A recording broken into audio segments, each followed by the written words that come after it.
At 70, I made a decision that shocked everyone who knew me. I stopped trying to be brilliant with my money. It was the smartest thing I ever did. See, for decades, I thought intelligence was my edge.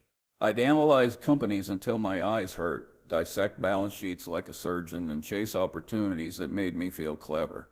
The more complex the investment, the more I thought it validated my intellect. I was addicted to being right in ways that impressed other smart people. Looking back, I realized this addiction started early.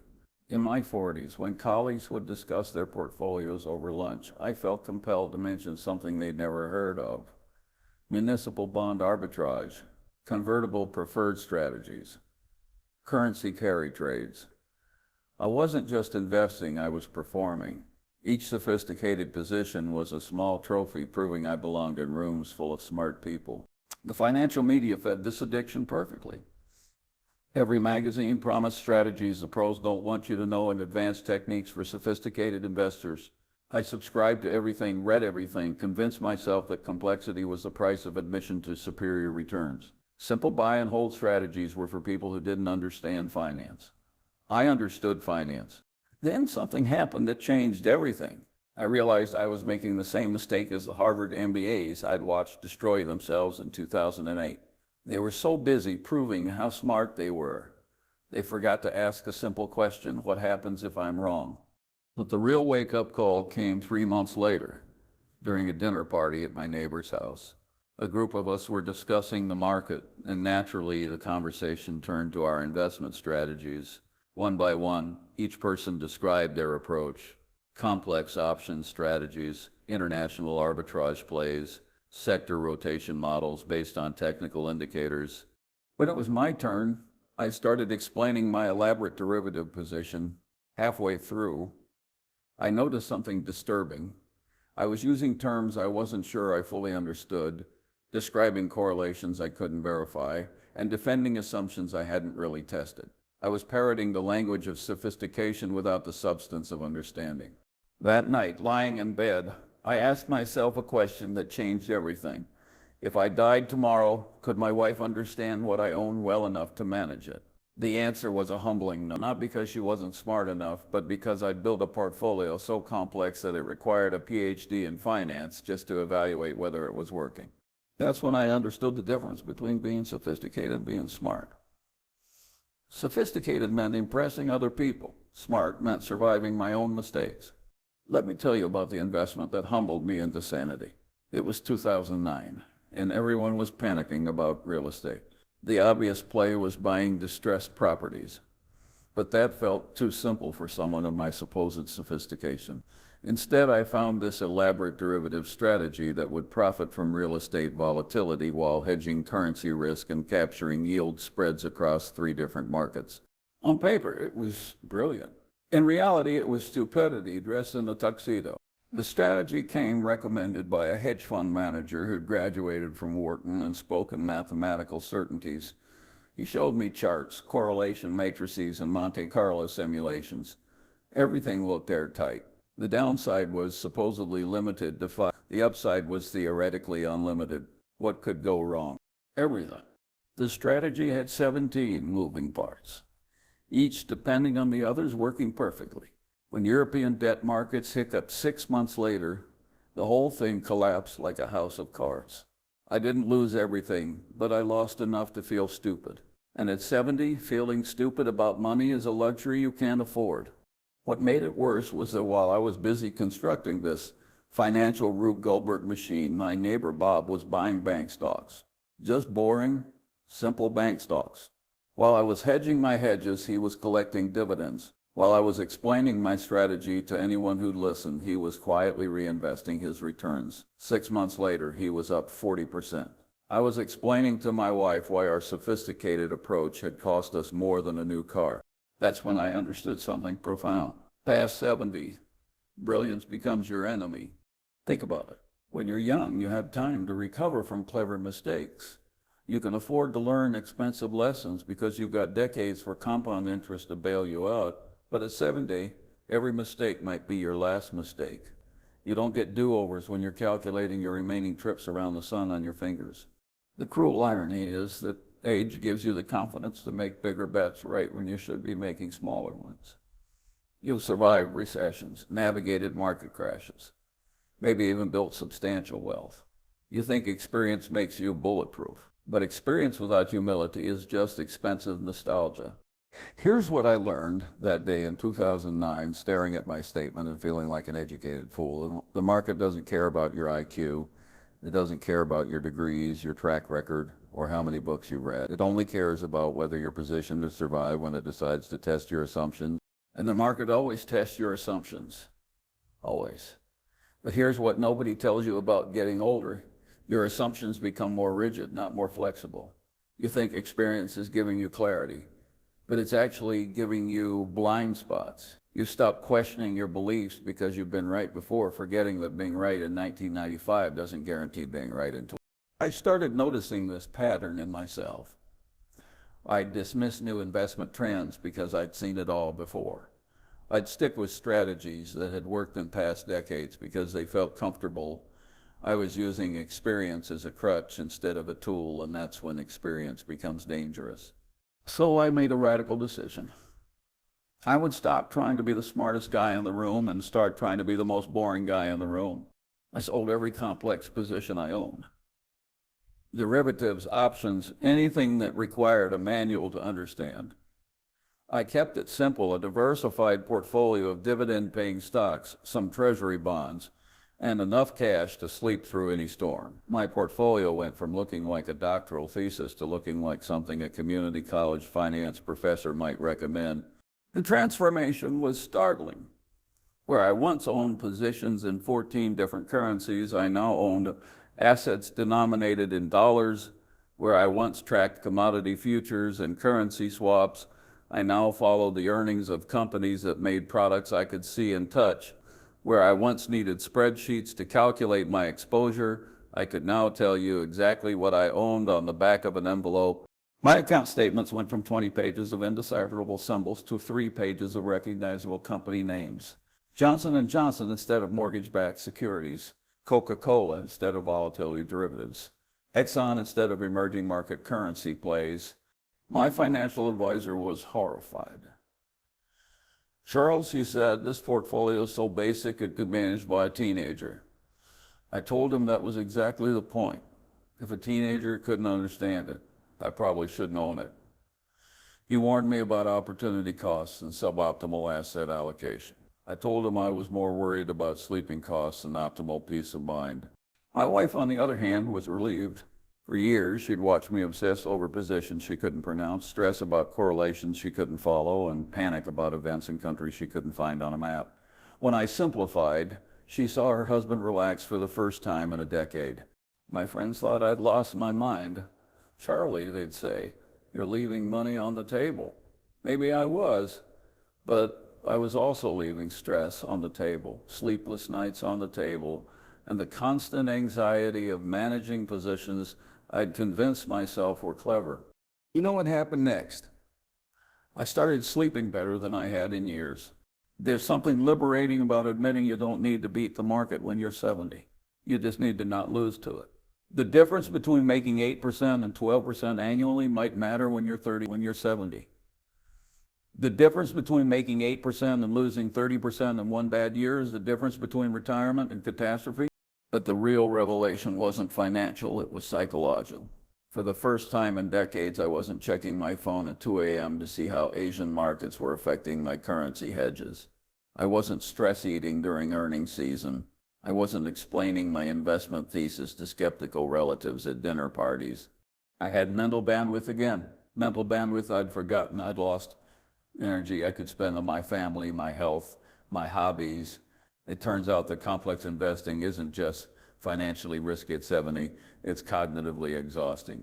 And cognitive exhaustion leads to bad decisions, which leads to financial losses, which leads to more stress. I call it the wisdom of subtraction. Instead of asking, how can I get richer? I started asking, how can I avoid getting poorer? Instead of what's the maximum I can make? I asked, what's the maximum I can lose? It's not the question that makes you rich. It's the question that keeps you rich. The transition wasn't immediate. Like any addiction, giving up complexity required a systematic approach. I set a rule. Every month I would eliminate one complicated position and replace it with something my 16-year-old grandson could understand. Call options became dividend stocks. Currency hedges became treasury bonds. Emerging market debt became domestic utilities. Each simplification felt like a small surrender at first. I worried I was leaving money on the table, missing opportunities, becoming the boring investor I'd always pitied. But something interesting happened with each elimination. My stress decreased more than my returns did. My sleep improved more than my performance declined. After 6 months, I realized something profound. I'd been confusing activity with progress, complexity with competence. The energy I'd spent managing 17 different asset classes could have been spent enjoying my 70s.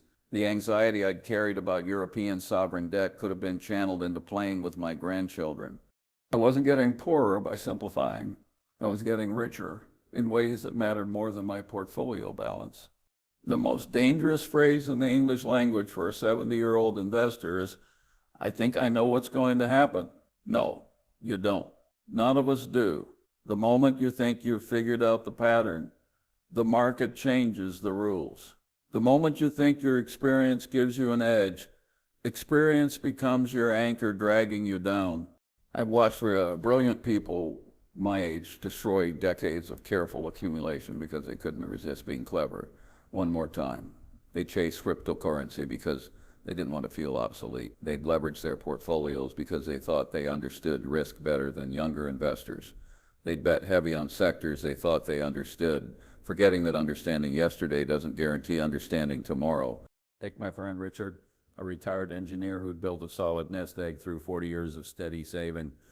At 72, he decided he understood technology because he'd worked in manufacturing.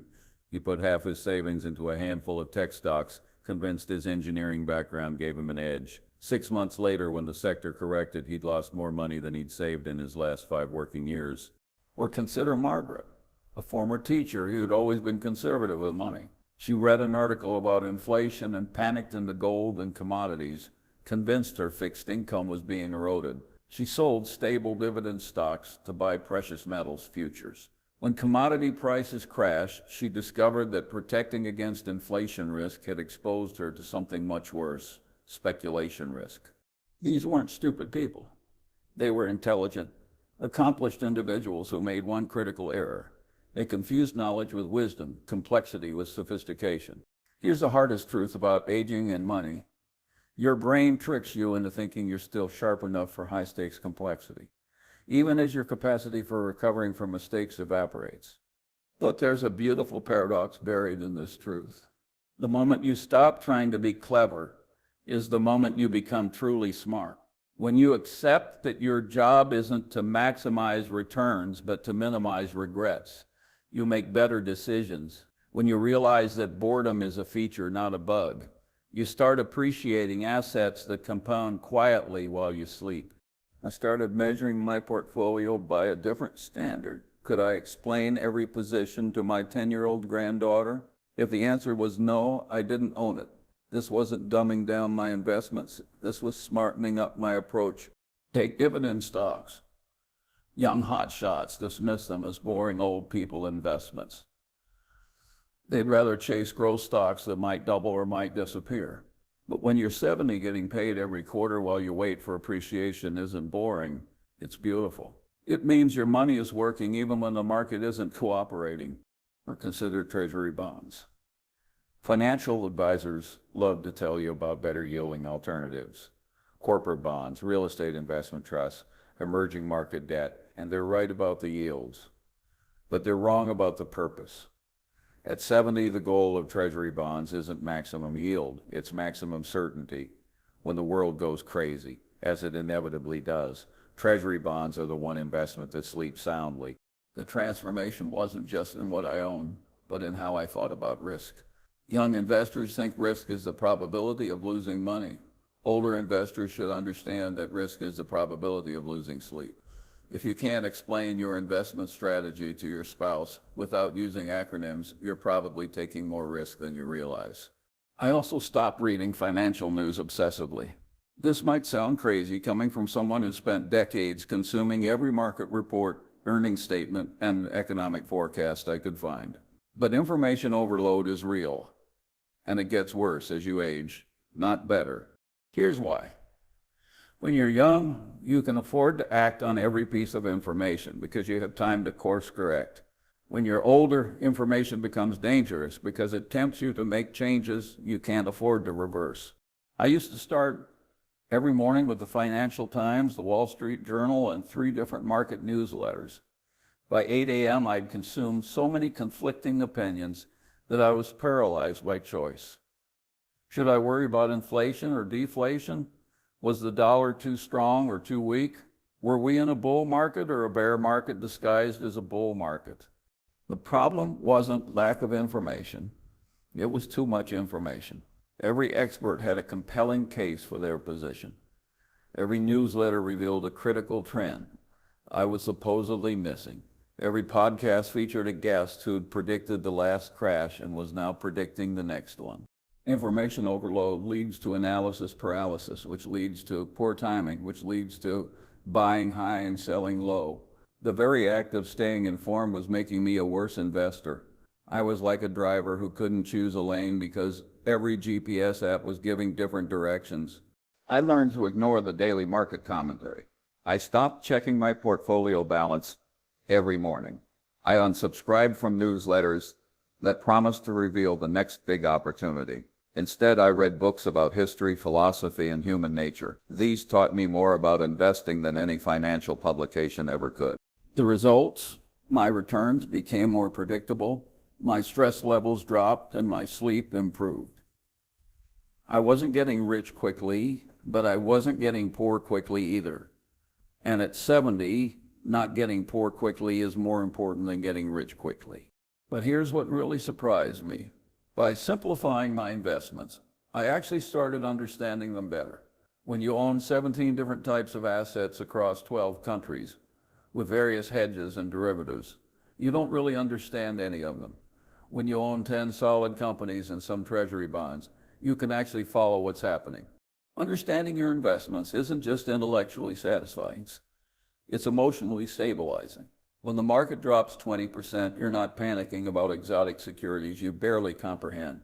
You're evaluating businesses you know run by management teams you've researched, selling products you understand. I could tell you exactly why my Johnson & Johnson shares might be affected by healthcare legislation. I understood how rising oil prices would impact my Exxon dividend. I knew what a recession would mean for my Coca-Cola holdings. This wasn't rocket science, it was basic business sense applied to simple investments. Compare that to my previous approach, where a 20% market drop would send me scrambling to understand how Turkish lira volatility was affecting my mortgage-backed securities, or why European sovereign debt concerns were impacting my commodity derivative positions. I was reacting to forces I barely understood with investments I couldn't properly evaluate. This brings me to the most important lesson of all. Past 70, your temperament matters more than your intelligence. Smart people often have the worst temperaments for investing. They overthink, they second guess, they convince themselves they can time the market because they understand economic theory. They turn investing into an intellectual exercise when it should be an emotional discipline. Boring people, on the other hand, often have perfect temperaments for investing. They don't need to be clever, they don't need to beat benchmarks. They just need to show up consistently and avoid doing anything spectacularly stupid. The irony is that when you're young, your temperament is usually terrible for investing, but you have time to overcome it. You can panic sell during crashes and still recover because you have decades ahead of you. You can chase fads and still build wealth because compound interest eventually bails you out of your mistakes. But when you're old, you need a better temperament precisely when your ego makes it harder to develop one. You've achieved success, which makes you overconfident. You've survived previous downturns, which makes you think you can predict the next one. You've accumulated knowledge, which makes you think you're smarter than the market. That's why simplicity becomes so crucial after 70. It's not just about reducing financial risk, it's about reducing emotional risk. Complex strategies require emotional discipline you may not have anymore. I wish someone had told me at 30 what I learned at 70. The goal isn't to be right about the market. The goal is to be wrong about the market in ways you can afford. When you're young, you can afford to be spectacularly wrong occasionally because time heals most investment wounds. When you're old, you need to be modestly right consistently because time is no longer your ally. You need an investment approach that works even when you don't.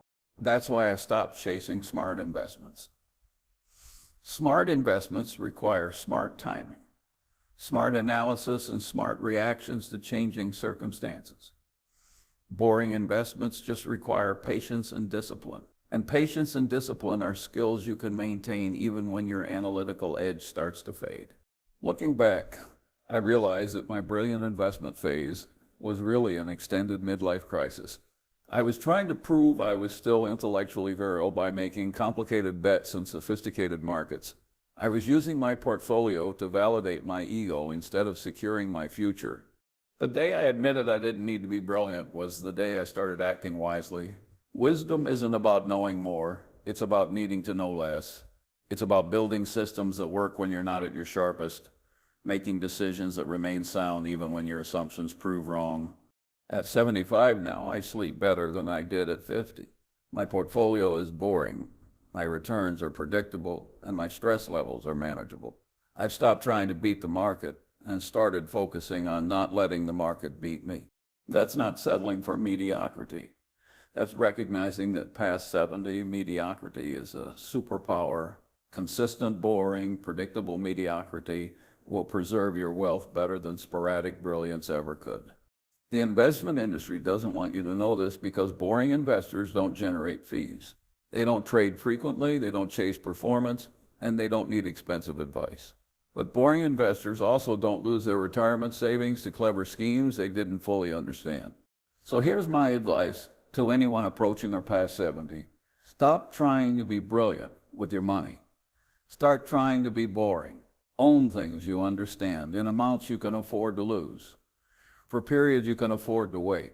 Make decisions you can sleep with, not decisions that will impress your golf buddies.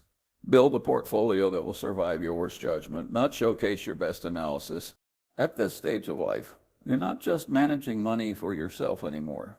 You're thinking about legacy, about what you'll leave behind, about the lessons you want to pass down. Do you really want your final investment story to be about the brilliant trade that went wrong? Or would you rather it be about the steady, boring approach that preserved your family's security? I think about my grandchildren now when I make financial decisions. Not because I'm necessarily leaving them money, but because I want them to see how a rational person handles wealth in their final decades. I want them to learn that wisdom isn't about maximum returns, it's about sustainable decisions. That's a lesson worth more than any inheritance.